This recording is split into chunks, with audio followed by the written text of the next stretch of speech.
Well, I'm devastated that another country would actually enter another country and try to take it over. And then what people don't know about me, that my mother's side of the family, they're Ukrainian.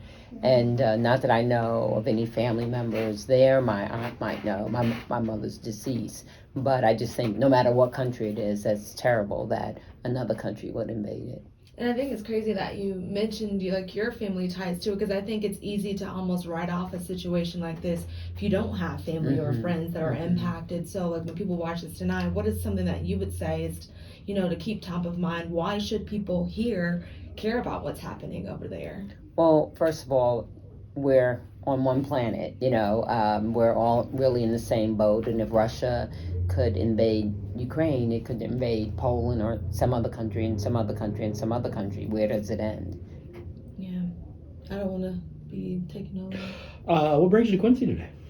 I am visiting Democrats in Quincy and Adams County. I'm on another part of my listening tour. When I won almost a year ago now, I said that I wanted a more open, present, transparent, active, diverse, inclusive party. And part of that was me traveling the state and listening to Democrats from all over the state and letting Democrats know that you're valued, appreciated, cared about, no matter what your zip code is. So, and I really wanted to make a point of spending time outside the Chicagoland area because I know how a lot of Dems from Illinois feel about, I don't want to say being ignored, but not being in the mix as much as other Democrats. There is a downstate dichotomy, no question about it. And, coming to a county where, Donald Trump posted plus 70% in the last two general elections, Democrats obviously have some work to do here. What is your message to them?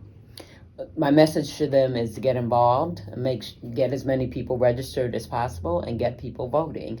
And maybe, areas are red, but I remember when I was a state rep, downstate was blue. And so there's always a chance. We're not going to be blue overnight, but we can be purple, or as I say, blurple, and working our way to blue. So, but whether we are or not, everybody should vote.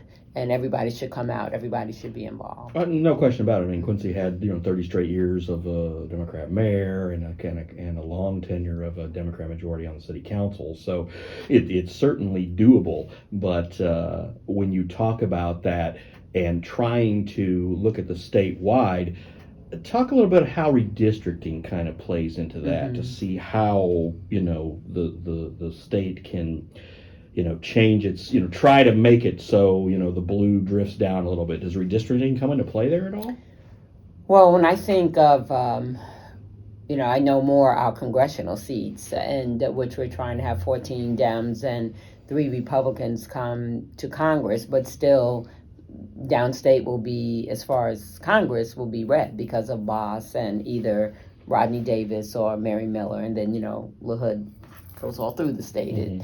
It seems like, so I don't know how much of an impact it would have there, but maybe in some of the rep districts. And really the issue is we have to build a bench. So it's not just about who's your congressperson or who's the state rep. It's who's on your school board, who's on your library board, who's your mayor, who's your county person. I think that's where it really starts. Do you think you'll have a Democrat in the 15th?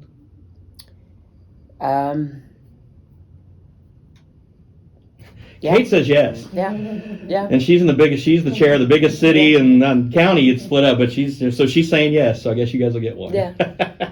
Yeah. I mean, I think and also I'm despite what the pundits say, despite what media says, I am optimistic that in November 2022 we will send 14 Democrats to Congress, and I think we'll keep the majority. Yeah.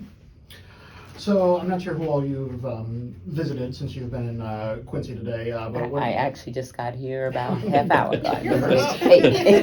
Y'all are first. And you guys. Okay, well, that kind of may interfere with my one question, but I wasn't sure if you have received any just kind of feedback from any of the residents or stakeholders within this community. No, not yet. I'll see them after I see you guys. Okay.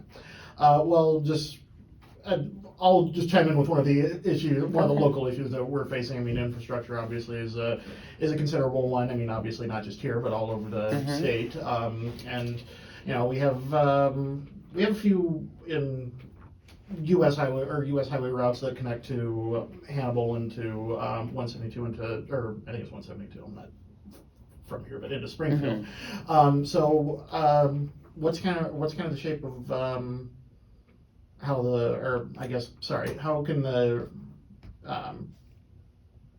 how can Congress support infrastructure? I guess is Well, gonna be we the passed wraparound, right. gigantic infrastructure bill, then they passed a very big historic bill in the state also. So I think that Illinois, in the time to come, is going to be in great shape between the two bills. Illinois is getting a lot of money for infrastructure, but the money we're sending is not just roads, bridges, and tunnels. It's for clean water. Illinois was the #1 state with having lead pipes, so we're going to take care of that. And the other piece of it is broadband. My district currently, and will be more so, urban, suburban, and rural. And there are parts, I have all of Kankakee County, and people can't even get online. It's hard to do telehealth, it's hard to do e-learning, it's hard to apply for a job online. So the infrastructure bill will help tremendously with that all around the state. And then for some parts, it's not that you can't have broadband or you don't have it, but you may not be able to afford it. So there's money in the pot,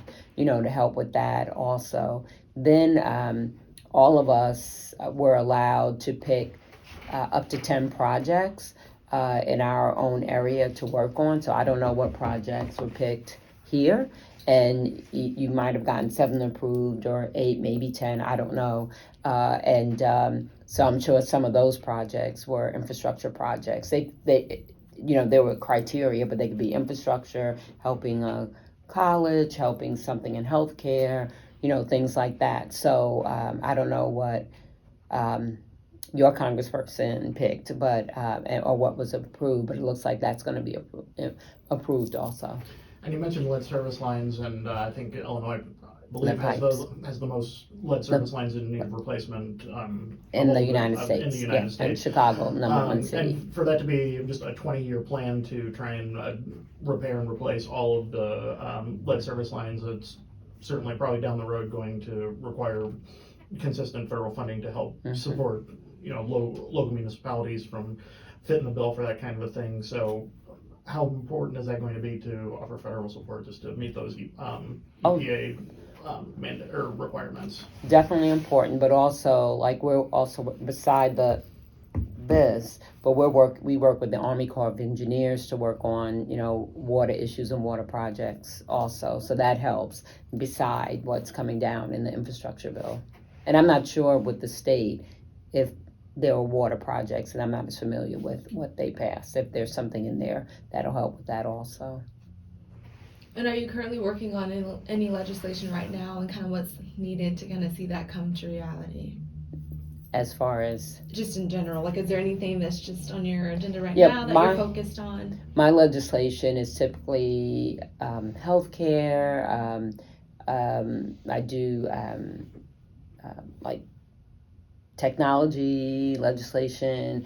I do legislation around gun violence, around mental health, and things like that, because I'm the chair of the Congressional Black Caucus Health Brain Trust. So I do a lot of legislation. I've had legislation around maternal mortality, because it's such a big issue across the United States and in Illinois in particular. And because I'm on energy and commerce, so that's healthcare, communication and technology. Those are my committees, and consumer protection. And then I'm also on oversight, and I'm on civil rights and civil liberties. Those are my committees. Okay.